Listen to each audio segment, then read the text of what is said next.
I'll never even make it out alive. Is there some kind of flaw in my design? Is there some kind of reason for my manic state of mind? Is there any kind of reason in this life? Or are we all just holding on because we're scared to learn this night?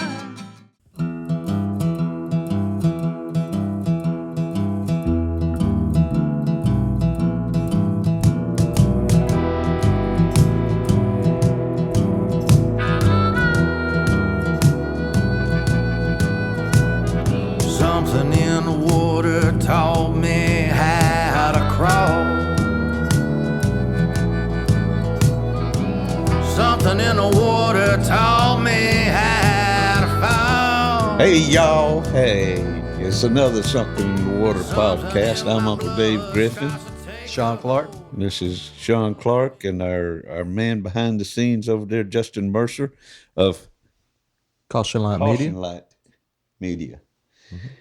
And our guest this week is Mr. Aaron Lane from Brantley County, Georgia. Brantley County. Which is, it Right kind over there. of connects. It butts right up against Ware County where we live. And as a matter of fact, Brantley County is where my mama was from. Mm. Yeah, she grew up there on the edge, the eastern, the western side of Hoboken. Okay. And so welcome Thank you. to Something in the Water podcast. Glad to be here. Yeah, man. How about you, Mike? Is that cool? Is that good? Need to be closer? Excellent. All right, that's good. Good. Well, thank y'all for tuning in again. Coming from Brantley County,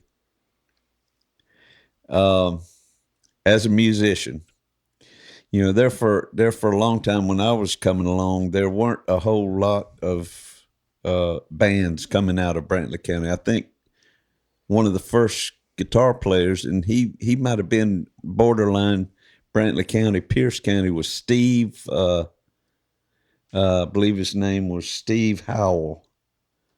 And Sounds familiar. yeah, he played in a little trio down at the Steakhouse Lounge in Waycross. Masterful guitar player. Nice. But so tell us a little bit about how you got into music. Well, like you said, Brantley is very traditional in a lot of different ways, I think. But I grew up a lot on my dad playing bluegrass music because cool. out in Brantley, Schlotterville, Hoboken, wherever you want to call it, they have the Twin Oaks Park, and they do Bluegrass festivals. Absolutely. Yeah. And man, just like the harmony and all that stuff really helped me shape, and start liking bands like Crosby, Stills, Nash, and even along to stuff like Dr. Dog, if you know those guys. Yeah. So it kind of, You like the harmonies. Yeah, absolutely. The harmony bands. That very much adds to a lot, and that's always something that catches my ear because of, I believe, because of all the. How old stuff. were you about this time when you were first feeling your way into it? When I first actually, something caught my eye, it really wasn't bluegrass because, that was kind of a run-of-the-mill thing. Hey, we're going out here. I would hear it and be like, wow, that sounds good every once in a while. But it wasn't until I was about 10 or 12. We were riding in the truck with my Uncle Brian. He was like 16 at the time when I'm like 10 or 12. And he's like, man, have you guys ever heard this? And he shows us this CD of Californication by Red Hot Chili Peppers. Okay. And I was like, what? We were like, what is this? And the only thing I'd heard of until then was country music on the radio, maybe some NSYNC kind of stuff, and bluegrass. Okay. And he turns on, I don't think it was Californication. I think it was Other Side. How long will I slide? And it was just like, Okay. what is this? There's more to it. Yeah, there's like, and it just blew. I'm getting chills right now thinking about it because I was just like mind blown. This like, oh, you can do, because another thing to that exact point, the first time I heard Midnight in Montgomery by Alan Jackson, it was like, oh, this song's scary. I know you can make scary movies, but you can make a song that's scary too. Scary songs. Which was super cool. So it's a lot of different influences because of, growing up in the middle of nowhere and all of a sudden getting a punch in the face of some culture from somewhere else, Yeah. Well, I mean, basically the same thing happened to me, as a youngster, so I guess things are really no different. It's just there's you got more access to things nowadays than you did in 1964. When I was 10 in 1964, I laid on the floor and watched the Beatles on Ed Sullivan. As a matter of fact, it would have been February 9th. And we're taping today is actually February the 3rd. So we're almost on the 57th anniversary of the Beatles on Ed Sullivan. That's super cool. Wow. And so that was my kind of like eye-opening experience. Yeah. Like, whoa, Mind blowing. Yeah. Yeah. What'd you have? 10. Yeah. MTV. Okay. The good MTV. The good MTV. Yeah. Not ridiculous. Carson Daly. But Yeah. it hit like before it came to Waycross where we had it. I had family in Savannah, and I'd go there, and they had MTV, and I was like, "What? This is crazy." He won't leave the house. And I guess before that, video wise, they would have night tracks. Night Tracks. I remember Night Tracks. And was on TBS. Yeah, and then there was something Pop-up video? Night Flight. You remember Pop-Up Pop-Up Video I from do VH1? remember. So Yeah. good. Yeah. Night Tracks was TBS. Night Flight might have been like an ABC or something. But I used to stay up late Getting in and on watch it, that yeah. on the weekends, and I was That's just cool. I just loved everything that came on there. I was like, this is crazy. This is cool. Is there a certain video you remember? Like music video, just like, oh my God. Yeah, I remember a bunch of them. Duran, Flock of Seagulls. Yeah. I was pulling up some for Bess, my wife, the other night. She didn't want to go down that road, but I was just, look at this video. What do you think about this? David Lee Roth, Yankee Rose. She's like, this would get so canceled right now. Absolutely. Like, yeah, it's so wild. This could not happen in today's whatever. All the womanizing videos. Oh yeah. It's pretty funny that. But Could be worse. But being from a small town like this, and then when you see something, when your eye gets opened up to some craziness like that, you're like, I want that. I want to do that. And that's what I wanted to Well, start that's what playing it guitar, was basically all about. That's what the Beatles on Ed Sullivan. Every household in America that could tune into CBS had their minds blown. Had their minds blown. Got a little bit of rock and roll. And that's when you saw an immediate impact because on Monday morning, there was little kids at every music store in America, buying guitars and drums and all, and garage bands popping up everywhere, Me, I didn't get into the music though till a few more years down the road, but we did take it upon ourselves to was living in a trailer park in Albany, Georgia, when the Beatles came out, 64, and we did fashion ourselves some homemade guitars out of plywood, some kind of a stick, and roofing nails for the tuners, and clothesline wire strung from the roofing nails down to the end of the guitar down here. We stood out there with them ancient relics underneath the middle of the trailer park had a grass median with pecan trees in it. And little old tiny street lamps ever so often. We'd get right underneath the street lamp at dark with them makeshift guitars singing Beatles songs. Wow. That's awesome. With love from me to you. Clank, I've got arms that long to hold you. Just cats Yeah, clawing each other. it was but I guess every generation, has something that stirs it up For sure. You kind of got us beat. completely. That's weird. Well, Yeah, I that's mean, way that cooler was- than yeah. anything. Dave's always got to one up you. Well, Yeah. I was there with the Beatles, I know. so Made history. your little Poison band or what have you. Well, it's like And that's pretty cool though. Your MTV story. And MTV was the music just wasn't as cool as It I was- thought it was. it at was the time. dying when at the very end when I was growing Right. up on it, Yeah, because It's I nothing- remember like TLC, Oh yeah, Yeah, music I videos. was already like getting out at that Yeah. point. But it's starting to be. What was that program they had on about put a bunch of people in a house together? Real World. Big Brother or the Real World, Real World. either one. Some guy named Puck was the was the That's Real World. episode I watched. Real probably World 2. 94. I Classic. think that was the second season. Reality television, and I mean, like a bicycle. that was the Messengers. beginnings of reality TV, and now there's nothing but reality That's TV. it, man. Mm-hmm. No reality though. No, it's But but those are your lyrics that I'm Scripted. taking from you right now. So oh yeah, Saw it on TV. ain't it? Honey Boo Boo. I do that. Dave lets me play that song, so that I do that. every Oh once in a well, while. saw it on TV. Yeah. yeah, Good stuff. yeah.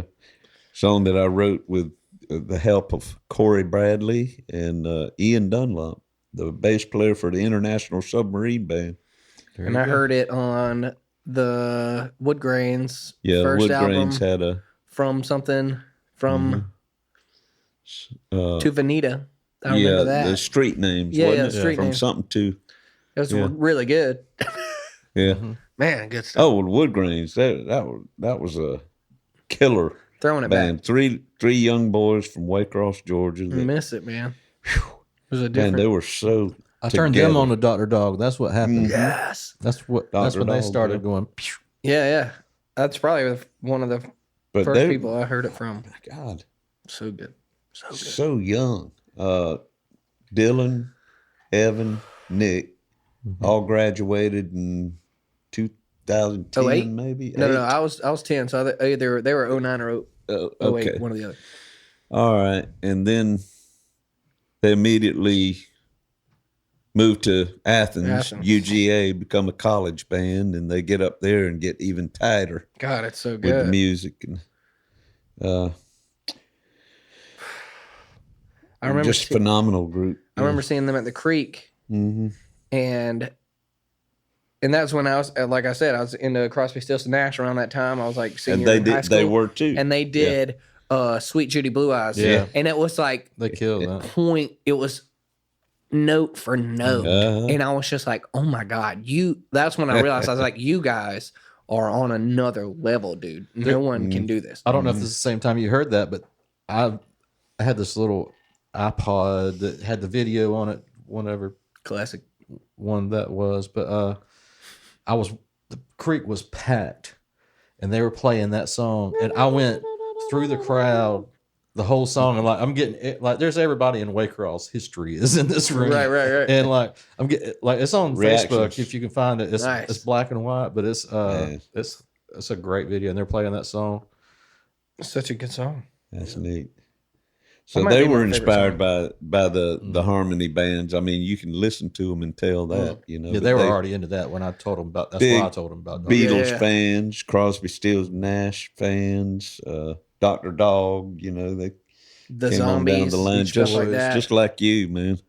Zombies, Zombies. I love great, Zombies. another great '60s band. Absolutely. Yeah, But that was stuff I was getting into. It just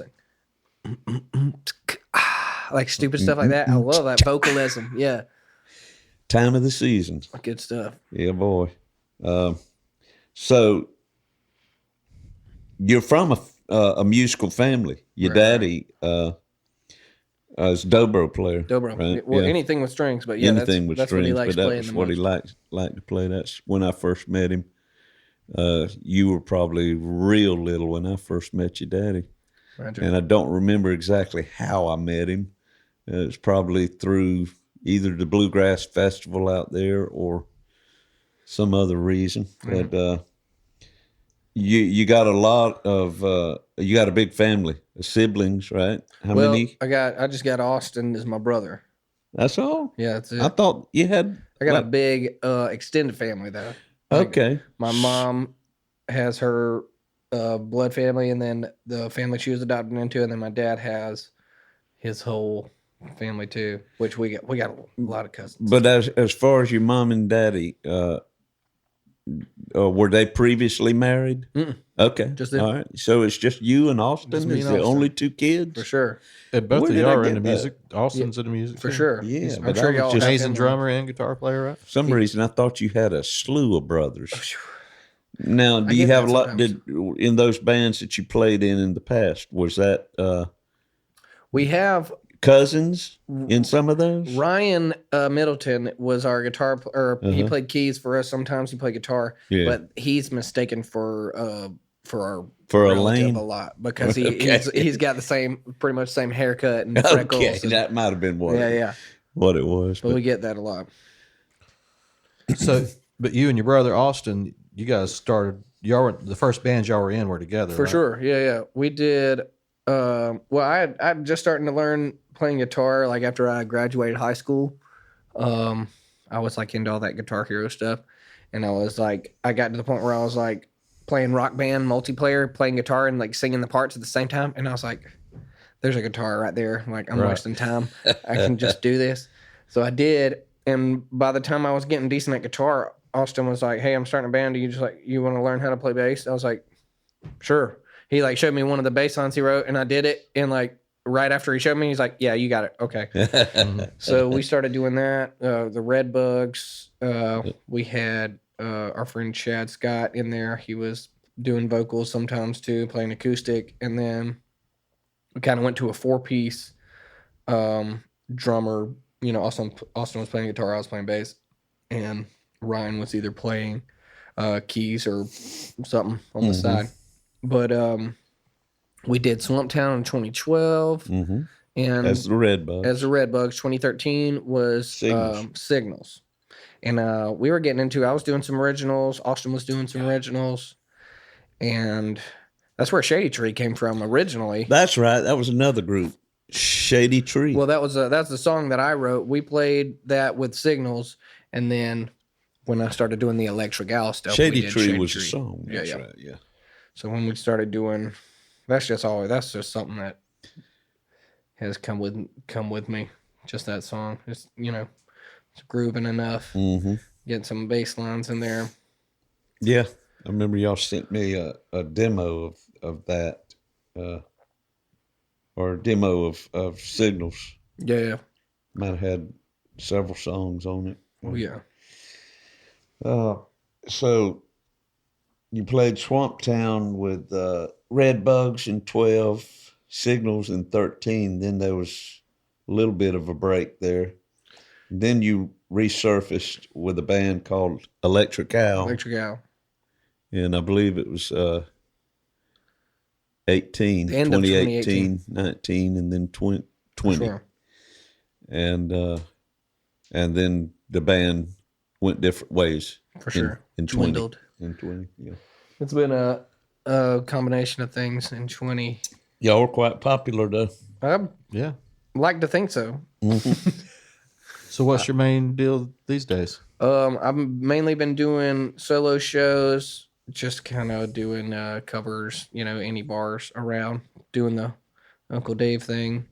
And I play with a band called Young Americans. Oh, really? Yeah, I've been singing I thought for I them. saw you on some flyers of theirs. For and sure. stuff. Well, I've been playing a little bit of keys and singing with them, man. Those guys They're are good. They're good. unbelievable, dude. Yeah. So are you like the singer now? with Yeah. them? Their singer Kyle had to kind of take a step back. They're also starting their old band Faster back, which was huge back in the day when I was in when I was in high school and stuff. So he's kind of falling back, focusing on that, and I'm kind of taking his place when we're just doing the bar stuffs. But man, I love the songs that they choose, and that's really just my kind of style. And it's pretty good repertoire for from sure. what I've heard. They do like Fame, yeah, from David Bowie, and then we do like Love and Happiness by Al Green, and like Get Down on It, Cool in the Gang, stuff like that. But dude, it's a lot. And of the fun. guy that you replaced in there, the clips that I've seen of him, Kyle, he had a pretty pretty good range. Absolutely. Which is something that you're known for. Your vocals, you try to keep it spread he out. sings high. He sings higher than, let's see, I don't know of an analogy to put. I'd have to say that if I were to sing as high as he Aaron, sings higher than Cheech and Chong. Cheech and Chong. That's pretty high. If I was to hit some of the notes that Aaron hits, I'd have to be wearing tight underwear. Woo! I get that. I and get have that a it lot. being twisted at the same time with a torque wrench. That's Mariah Scary. Mariah Scary. Man, I was listening to, because I don't know if you guys know, I did some of those Christmas songs back in the end of 2020, and I was listening to "Oh Holy Night" by Mariah Carey. Really? And she's singing this one, and I'm like singing along with it when I'm in the car, and I was like, man, I was like, wow, this is pretty good, but I can do these notes. And then she goes the next octave up, and I was like, oh yeah. That's when she got the paycheck. yeah, it's just like, just screaming, just doing her throat whistles is what I call. Well, Stupid she stuff. is a girl. It's crazy. What's her? It's not that one. What's her big Christmas hit? And All I Want for Christmas Is You. Yeah, I don't even think. Is that her original? Yeah. I'm sure somebody wrote it, but No, she wrote it. She wrote it? Well, she was in there when they were doing it. So she has. Okay. So she makes more money off of that song. She makes enough money off that song to retire. Mm-hmm. Yeah, because it comes back every year. And that's what I always heard is if you can have a hit Christmas song, Seasonal. You're set, son. you're done. Yeah. Grandma got around everybody ring. Ain't it? Even that. Or was it simply having a wonderful McCartney. Christmas? So terrible. So this awful. is Christmas. And what have you done? I actually like that John one Lennon a little bit was more. a little more acerbic, But it was great. Still makes that money. bank every year. Man. His kids are just living. Even off a that one crappy Christmas song.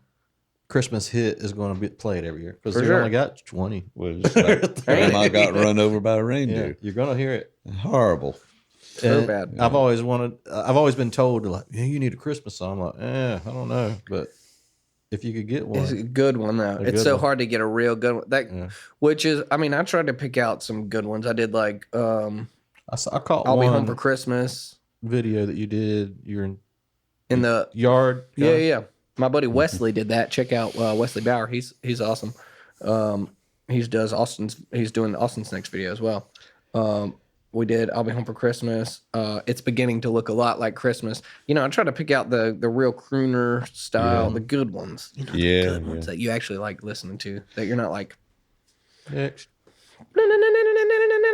Those classics. Yeah, the classics that were written in the 30s, when it was, what was those guys' names?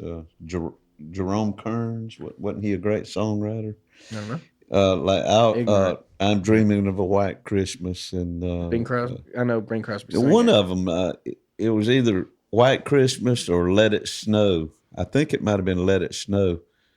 Was written in July in Los Angeles, California.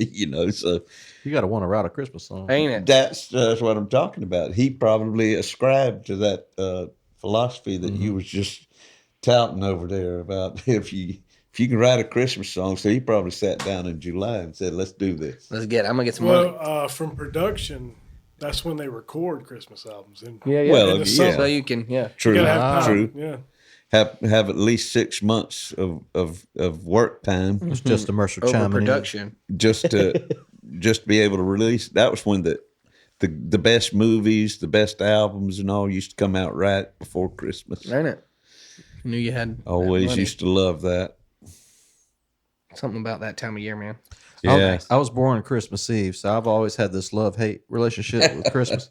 Well, I'm tired of seeing Santa Claus on my birthday cakes. It's my birthday. It's my birthday. It's about me. I throw a tantrum and I throw the cake.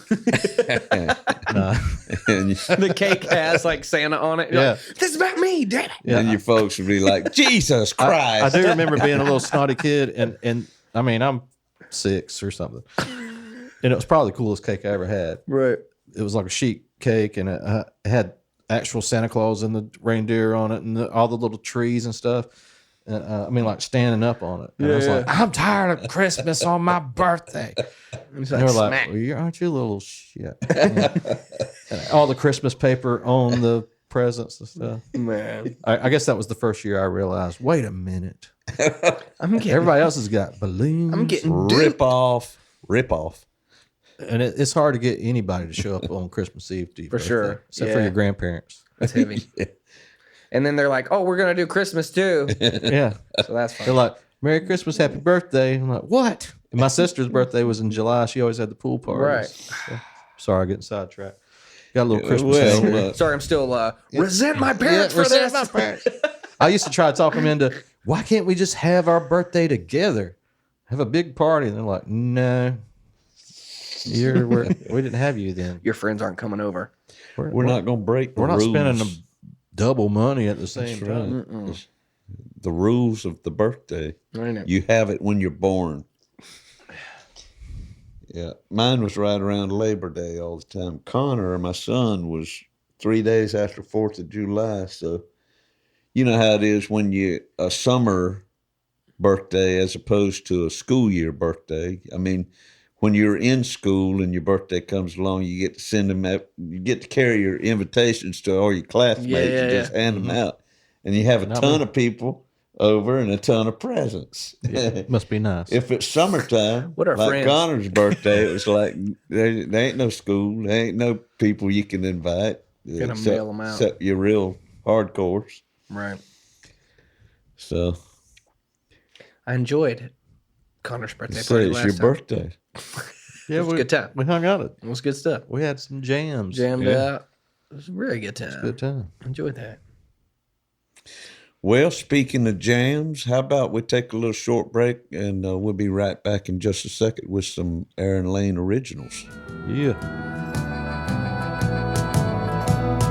Something in my brain won't let me stray. Something in my veins gonna find its way. Something in the water taught me how to pray.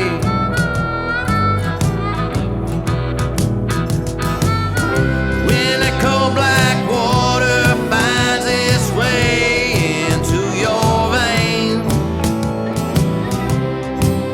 you'll never be the same. All right, we're back from break, and here's some original music from Aaron Lane. Hello. All right, this song is called Do Something. I'm working on a little 5-6 song acoustic EP, and this is going to be on it. So, hope you dig it.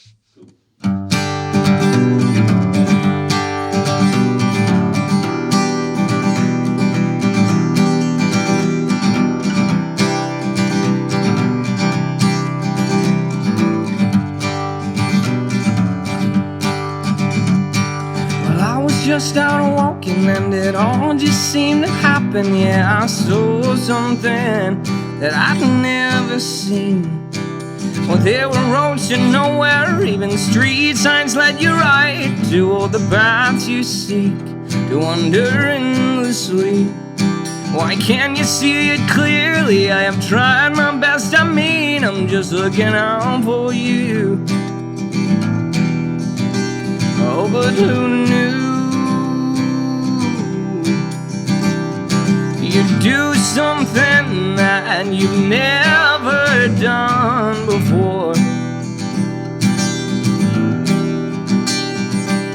Do something that you've never done before. I've wasted so much time spending 2 cents just for chimes. Head up and fly away. everything I say. Not one regret I've earned, not a slight bit of concern for how it makes me feel. Sure, I know right from wrong, and I can write words to this song, but I can't get to you. Always misconstrued. So I'll do something that I've never done before. I'll do something that I've never done before. Well, I'm still steady walking on this path that's overgrown, and it's hard to place my steps. Still I lose my breath. I was so sure I'd assured you I would risk all life and limb to make a way for you, even if it makes me the fool. But as far as I can see, it wouldn't take much more than leaves to burn it all anyway. So what's left to say? Do something that you've never done before.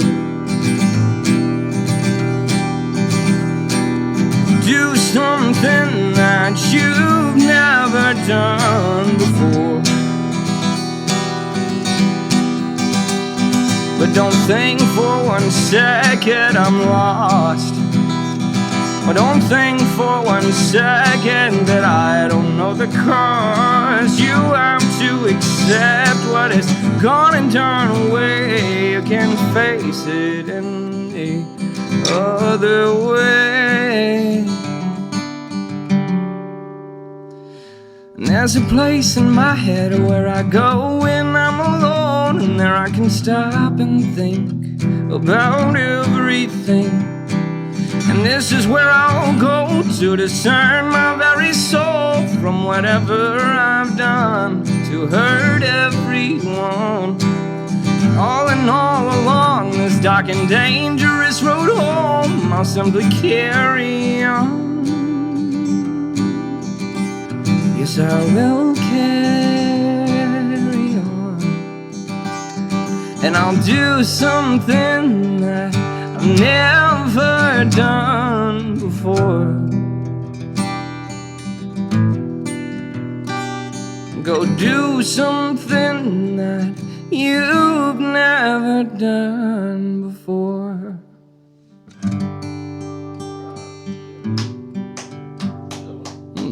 Thank you. Awesome. Do something. You got another one you're gonna do for us? Yeah, that one is that's the song I probably wrote back in 2014, something like that.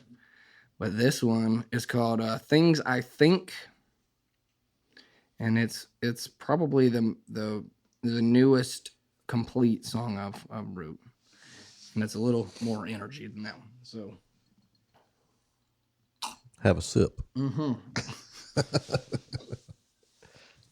But I hope I'm sure a lot of people can. Well, more people can. They can feel this one.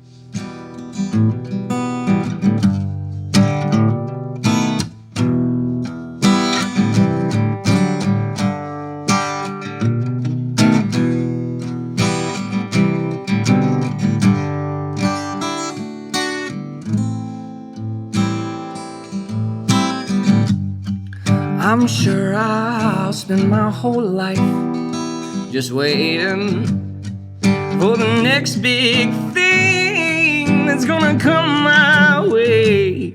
I'm terrified, I've wasted too much time already, just standing in line. But do I ever change my ways? Or is all this ache and pain in vain because of my hard head? Every day I'm so reminded by so many things I only think I'm doing wrong. Yes, Is there some kind of flaw in my design? Is there some kind of reason for my manic state of mind? Is there any kind of reason in this life? Or are we all just holding on because we're scared to learn this night?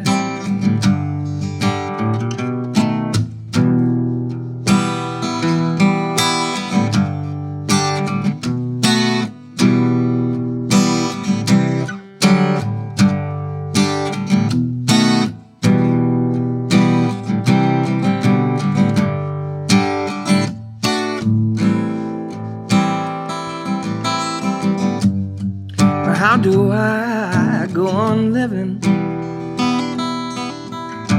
'Cause with all of these discrepancies that I cannot change, will I learn to forgive myself for every one that I've caused pain? But oh, just looking, I can see it now. My conscience clean and the ability to simply sleep at night. But still I'm shaking and I'm taken back. I know that I'll never even make it out alive. Is there some kind of flaw in my design? Is there some kind of reason for my manic state of mind? Is there any kind of reason in this life? Or are we all just holding on because we're scared to learn this night? 'Cause I won't pretend I know it all and find myself to blame. 'Cause I can't depend on anyone at all. And so it seems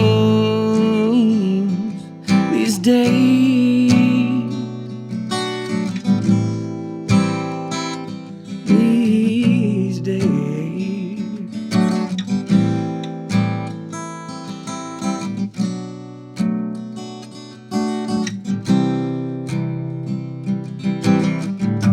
Is there some kind of flaw in my design? Is there some kind of reason for my manic state of mind? Is there any kind of reason to suffice? Nothing makes any sense anymore. I'm scared to see the light.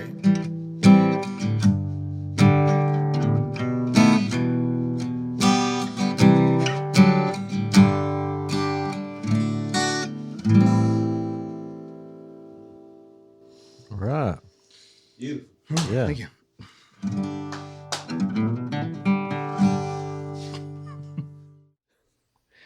Well, that was awesome, buddy.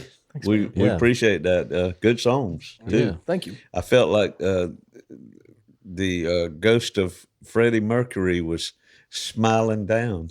I was hearing some Robert Plant in there. Yeah. Yeah. Yeah. I love those guys. That's like two It's, favorite it's, vocalists. it's that multi-octave stuff going on, you know, Yes. that we was talking about earlier. And that you said that last song was the debut performance of that. I played it for like live, but you know how many people pay attention to that. Right. So Recorded. yeah, recorded, absolutely. First time that's debut record. And we're proud to have that on the Something in the Water podcast. Folks, you heard Proud it for here it to be there. first. Aaron Lanes. He also did Justin also recorded my first and only recording of Man with a Microphone. Check that out. What was that on? Which one was that on? Caution Light? Caution Lights. YouTube? Uncut. Uncut? Okay, Uncut. Caution Light Media Uncut. Uncut. Number 24. So these two songs are going to be on a EP, you said? EP, yeah. I'm working on a little acoustic EP out. I'm gonna self-produce. just to get some of the original stuff, the feel good stuff. You know what I mean? Kind of Jack Johnson, Paul Simon. Yeah. From those two opposite ends of the acoustic spectrum. Yeah. That's a little bit in there. And you also do a podcast. Yes. Down Here on Earth podcast. Down Here on Earth? Down Here on Earth. All right. It's a little bit of that.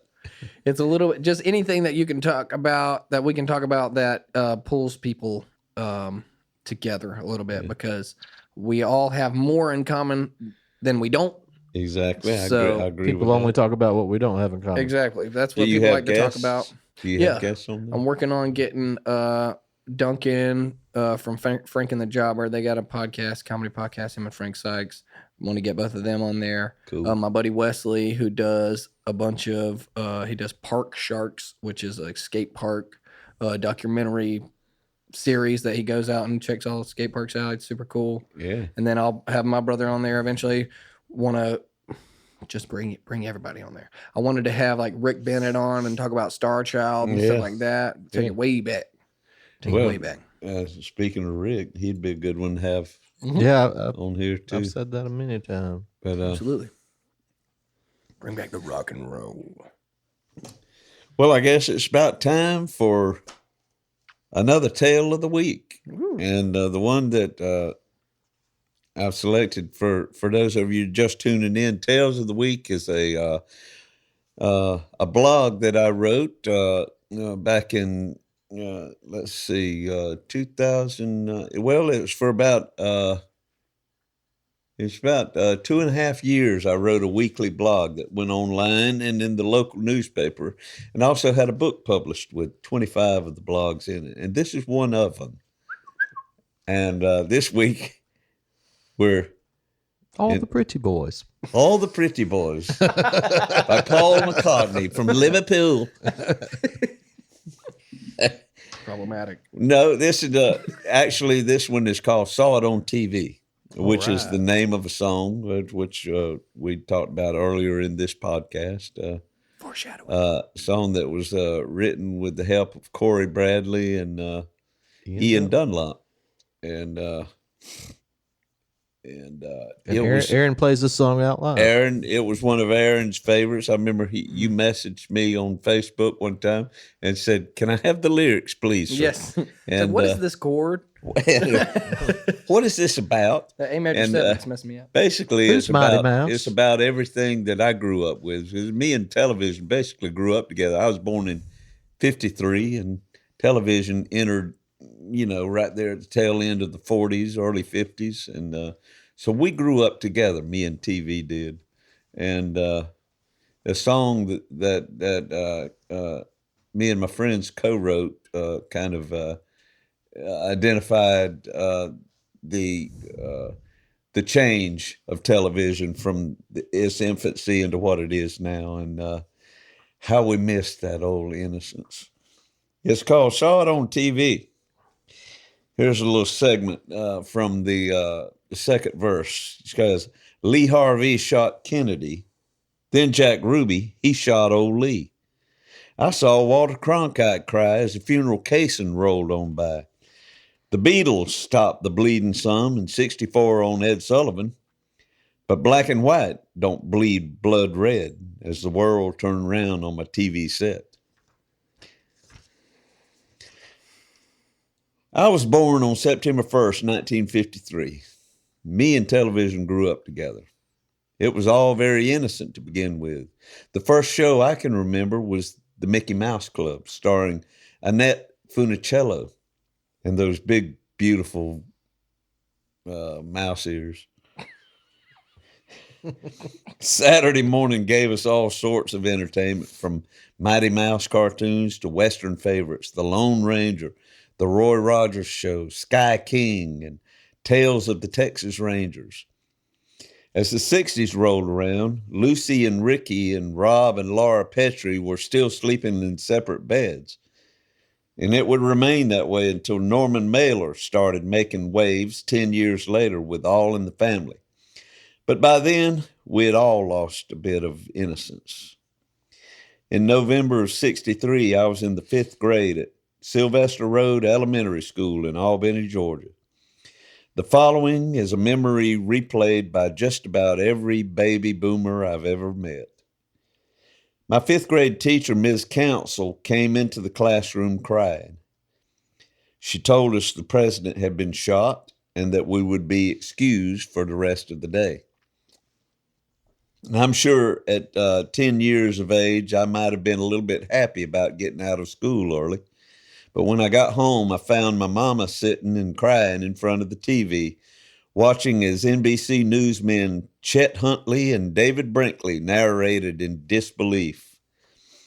Seeing all these adults visibly shaken, it was beginning to sink in that this was pretty heavy stuff that I might need to be concerned about. So I watched, and I remembered the images. President Kennedy smiling and waving. Jackie Kennedy crawling over the back seat toward the Secret Service agent as the Continental sped away.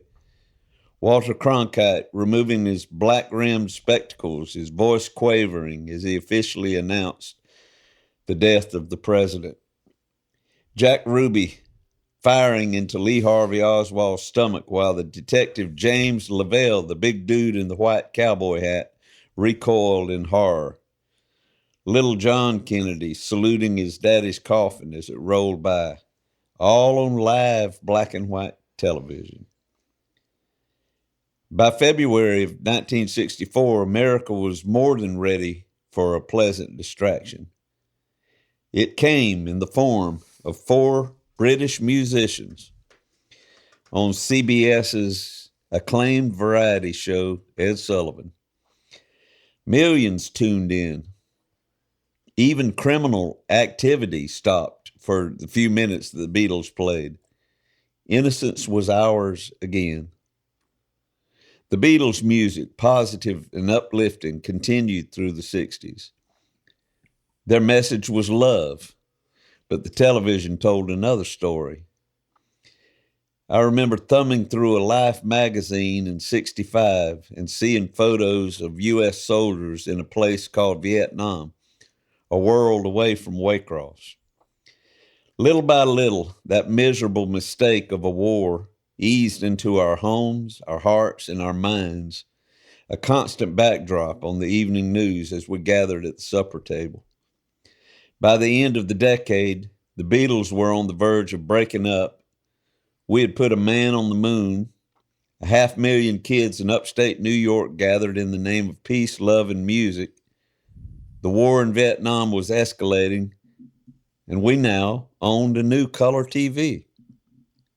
And on color TV, blood bleeds red. Ooh. Tale of the week. Jesus Christ, man. Well, Got heavy on me. I'm holding back tears over here. We do want to thank our good buddy Aaron Lane for joining us this time on Something in the Water. And thank y'all for watching. We appreciate it so much, and urge you to tell your friends and neighbors about us, and like and subscribe and rate, review, comment, all the stuff that you're supposed to do. Mash all the buttons. Mash all the buttons. You know, it's fun. At once. All of it. We love you. Come back and see us.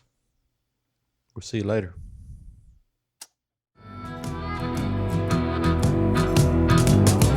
When the cold black water finds its way across through your veins, it just might seal your fate.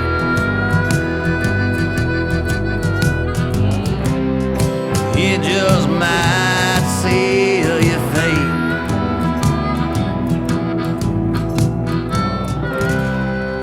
It just might seal your fate.